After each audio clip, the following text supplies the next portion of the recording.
السلام علیکم ورحمۃ اللہ وبرکاتہ۔ اعوذ باللہ من الشیطان الرجیم، بسم اللہ الرحمن الرحیم۔ وَإِذْ قَالَ رَبُّكَ لِلْمَلَائِكَةِ إِنِّي جَاعِلٌ فِي الْأَرْضِ خَلِيفَةً، صدق اللہ العظیم۔ اللہ تعالیٰ انسان کو اپنا خلیفہ بنا کر اس دنیا میں بھیجا اور اس کی سہولتوں کی خاطر کئی نعمتیں عطا کیا۔ زمین کو سرسبز و شاداب بنایا، آسمان کو تاروں سے چمکایا۔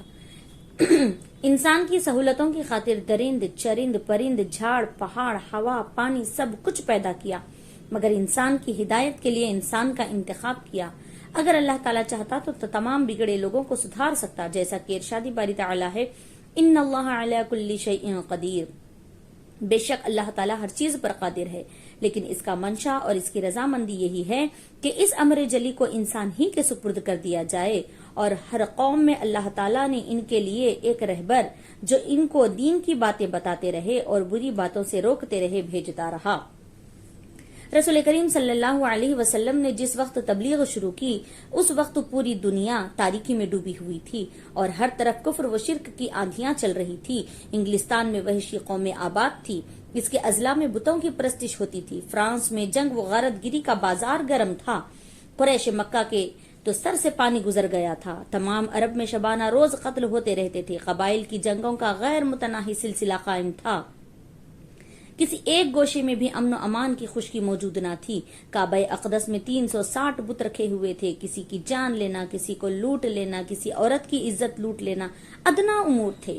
ایسی فضا اور ایسے حالات میں رحمت للعالمین صلی اللہ علیہ وسلم نے علم و رسالت کا وہ چراغ لے کر آئے کہ جس کی زیباش کرنوں سے صرف 23 سال کی قلیل مدت میں کفر و شرک کی تاریکی مٹائی، نہ صرف عرب سے بلکہ ایک دنیا کی کایا پلٹ دی۔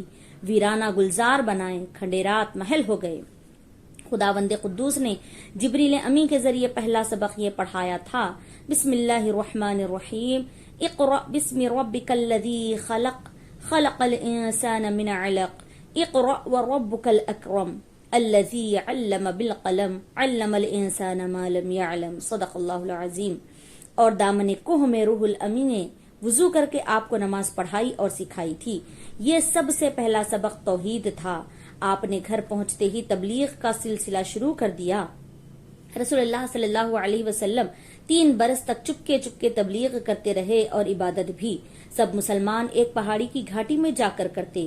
اس کے بعد حکم ربانی وانذر عشیرتک الاقربین کے مطابق آپ نے بنی ہاشم کی دعوت کر کے اسلام کی تبلیغ کی، لیکن سب نے مذاق میں بات اڑائی۔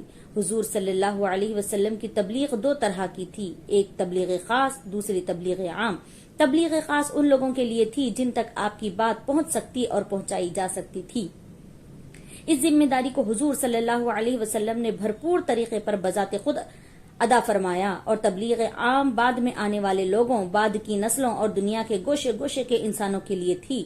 اس ذمہ داری کی کوئی ایسی شکل ہونی چاہیے تھی کہ جس کی وجہ سے بعد میں آنے والی نسلوں تک دین اسلام کی تعلیم صحیح طریقے سے پہنچتی رہے۔ آپ صلی اللہ علیہ وسلم نے اس کے لیے یہ مؤثر طریقہ اپنایا کہ اپنی تعلیم و تربیت کے ذریعے صحابہ کے ذہن، فکر، دل و دماغ میں یہ بات بٹھا دی کہ میری باتوں دوسروں تک پہنچاتے رہو، اگرچہ ایک ہی بات کیوں نہ ہو۔ اسی سلسلے کو جاری و ساری رکھتے ہوئے ایک مسلمان کا یہ فریضہ بنتا ہے کہ دینی باتوں کو عوام الناس تک پہنچائے۔ ہم نے تبلیغ کا ایک چھوٹا سا یہ کام شروع کیا ہے۔ اللہ تبارک و تعالی ہمارے اس کام کو درجہ قبولیت عطا فرمائے، آمین ثم آمین۔